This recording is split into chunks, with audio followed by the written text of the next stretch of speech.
نور الدين والكوبا كابتن أنا نور الدين نور الدين والكوبا كابتن ولين نبوتن ولين نبوتن ما بين نور الدين والكوبا كابتن والكوبا كابتن يو والكوبا كابتن والإذا لجوت والكوبا كابتن يو والكوبا كمان ما نزاد دكتور نجابت يبان نجياتيني سيدي بيجاني ما لبا كده مثلا بدم ما لا ديبي. السلام عليكم ورحمة الله وبركاته. الشمار كفوني هردفتو تافي خليهم توتقينا ديبني الرا لقا وانما تيسسون ليمتي خوني وانا جايباتي أكادنيتي ونخوني وراجي برلتي دولي أبو مشاخنا سي خاتي جرو أكملتنا من كانت ميدا رجيس سودان تها اسمال ايدني جيغا فان تولو يجوني بربادي غافان تولو تليفوني ثاني شوف اجر ولا يسانو قواني ولا هركسا جرانين سيا شوف اجر ايتو اكوان فيديو تن تلقبر سيني خاو قناتي نغرتني ريف مالين ايامتي اما هنو كارجي لغيفتي يامو بس أقول لك فرصة كسالان ولا ساخنا هاي أصدق فوق دغا أولين كاين أولين كاين كنا أكان ما يوكوسي بار متنا غودي ما يوكوس علال ويسين عارفنا لا طبعا أولين ديجا أنا ودي قاعد تجيني ربون تجاوبات وين سيم بار غيادكو انا خيساني با فكات فيدتنا انت تنرى اولي خيسان بيبي درو فكات نغوتي اسنا فيدي سيبي يون سر عني كغالين achi jiraadheen barbaadu gaan dhugumatti silaan achi jiraadhe magaalaan na keessa isaan keessa jiran san keessa silaan jiraadhe godee inni seeneen jala seenee baasa garuu maaliin godhe gaa achiin jiru ani gurbaa sammuu isaa sammuu akkam akka taate namaan galu nama gowwaan maan argee nama akkasii gowwaadha argee sin beeku ni sin dhageenye maka Oromoo da jana garan Oromoo kasi na Oromoo dan junan kanan tanneno birra fi Nuruddin fi marren janta magala san kesa taiso hanga mucaa qabanii akkasin reebanii akkasi cafakan maal eegan moo harka keessaa qaban ana ka khiyyatti harka keessaa qabanii jaan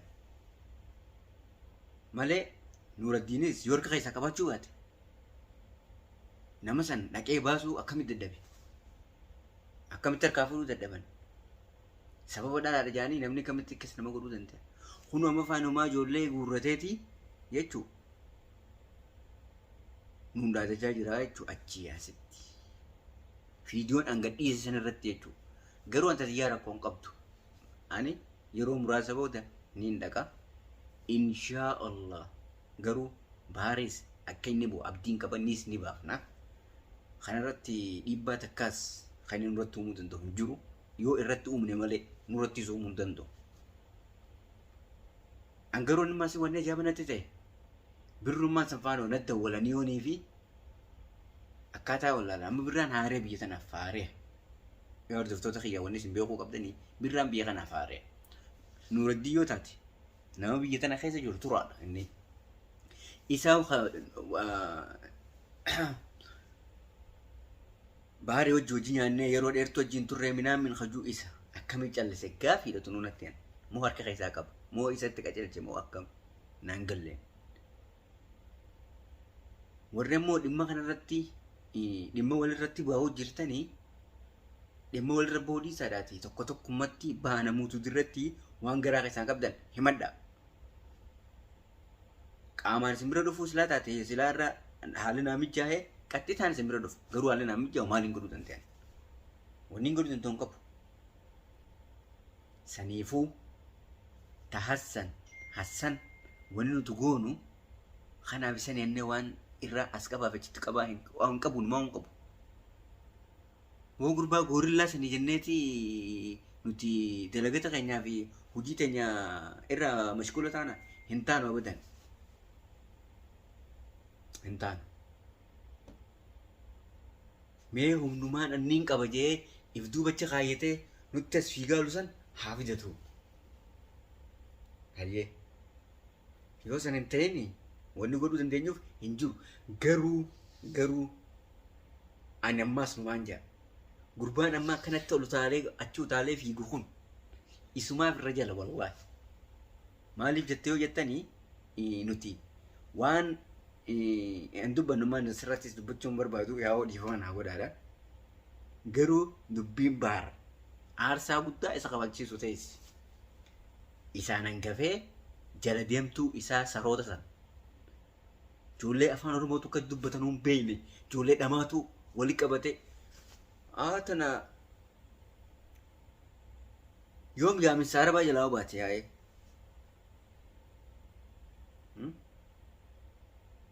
mee namni akkamitti akkana nama godhamee gaara kana jalatti dhagaa kana jala nama kaa'ee dhagaa jala kaa'ee kaan bira dhiisee kaan akkana godha ifi bira deeme Bahar taatu Bakka godhan sirraa qaban. Awwal sana dhagaa. Bakka ati na fitatte tana. Aadaa numaan jira bar. Ati sanaan deeytuumi. Endaqo. Ayyee. Sanaan deeytuumi. Amma ati maal Taa kullee maana godhuu hin dandeenye. Laala daawwattoota keenya. Asiinis ichiin bahara. Ichiinis bahara. As duubaanis bahara. Gaara kana duubaanis deemetee isa agarsiisa bahara. Baharaan geessee baharaan naqeeti nyaatame. Waan dalagaa san ta'in tummaatu singit. Dolara kuma sadii lubbuu dhabdee bara amma. mee afaanii walii galaa toora. Dolara kuma sadii lubbuu dhabdee. Kamaali.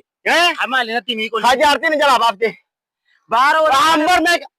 Akkasitti makiinaa kareeffadhee dachiwa. Geessee naqee miciyoo araba fakkaatan niin fuudhee jee. Daawa dhiigi waa tokko akkanatti ol qabate. Dhiigan qabu waan amma. Doonii sanarra namni guutuu bar doonii deemuu sanarra dooniin guddoodha.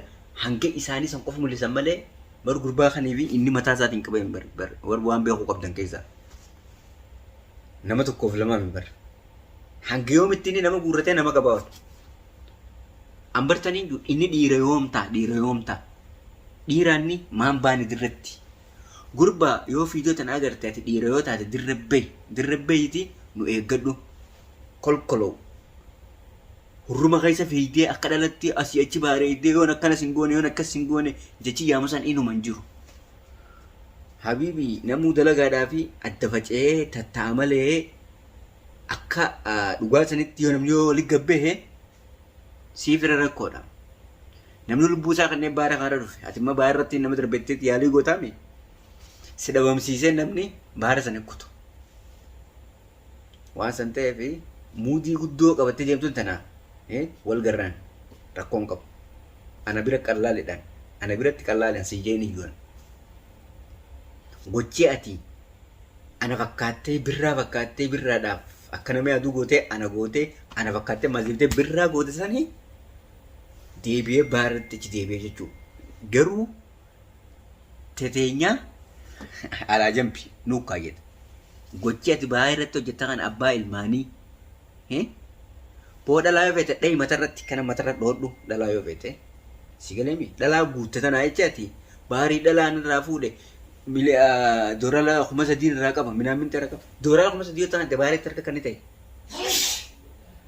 sammuun ta'e eessa jirte akliin ta'e kam yaani naan galleen shakliin ta'etu shaklii dhiiraan fakkaatu gurbaa ati harreedha malee ati namaa miti si galeemi anammoo asirratti hin jecha sin jechuudhaaf yeroon qabu kaniin sin jechuu jiru dhiifamaa sin gaafadhu ati saniifuu gochaa bahaa irra daleeta kanaaf yoo itti gaafatamiin ani namaa miti. Moo ati ilmaana jala dhufe moo akkamiin hangallee bara moo dhiiga Oromoo hin qabdu an Oromoo deettaara yoo dhiiga Oromoo qabaatte asechuu taaluu dhiisi nagee buusuuf yaalii godhi nageenni ati buuftu hin jiru ammaas ana gara xiyyaanan mataa garagalcheen firaasi dhorka si galeeme saniifuu birraa liigee deemtuun yeroo takka isa fakkaattee na barbaaddu san arrammoo deebitee isa mataa keessaan dhooftu san saniifuu ati Nuuraddiin si duuba jira malee Nuuraddiin koommaan saahiba baharsanuu si duuba akka jiru ifaan naa galu jira kophaa keetii miti saniifuu Nuuraddiin fiidiyoo tana yoo garte waan irra jirtu tana waan deemu jiru kan saaxilaa yoo saaxiluu baattan ammoo tarkaanfiin isin irratti akka fudhatamtu shakkiin qabu jechuudha. Saniifuu kanarratti namni abukaattummaa isinii dhaabbatu hin jiru wal garraan. Hordoftoota fi kabajamtoota kiyyaa jechiin dubba jiru kuni waan qallaalii fakkeenyaaf wanni itti ilaalamu miti. Wanni kun booda lubbuu namaa dhufuu ta'a. bakka mucaa gaara keessa geessisanii silaa rabbiin isin garsiisan dubbatan baara walakkaadha. Baara walakkaa baarritti marsee jiran gaara jalaa jechuu arabaa ijoolteeti. Gurbaan kun kan taariba dalaguu isa akka taate ifaan ifatti. Saniifuu an asumatti sirra dhaabuu barbaada. Isa ammoo nuti kallattii hundaan waan irratti dalagamuu qabu seeraanis humnaanis an ammoo gara kiyyatti seera wanni joomsan isa kakaara seeraatiin deemu. Gaafa kaanis niin beeka waan inni godhe an asirratti dubbachuun barbaadu. Isa nuti akka ijoollee adanitti waan isa goonu nuu beeka. Maal naan jee ati ijoollee adanii ijoollee sanaa dhufte irratti duuluu qabnaadha. No habiibi obboleeyyan keenya naa wajji dhufan akkasittiin daldaltoota taa'uta an obboleeyyan keenya. Saniifuu wal agarra. An asirratti haasoo dheeraa isin wajjin qabu. Saniifuu hordoftootaa fi kabajamtoota kiyya. Assalaamu alaikum warahmatullahi wabarakatuh.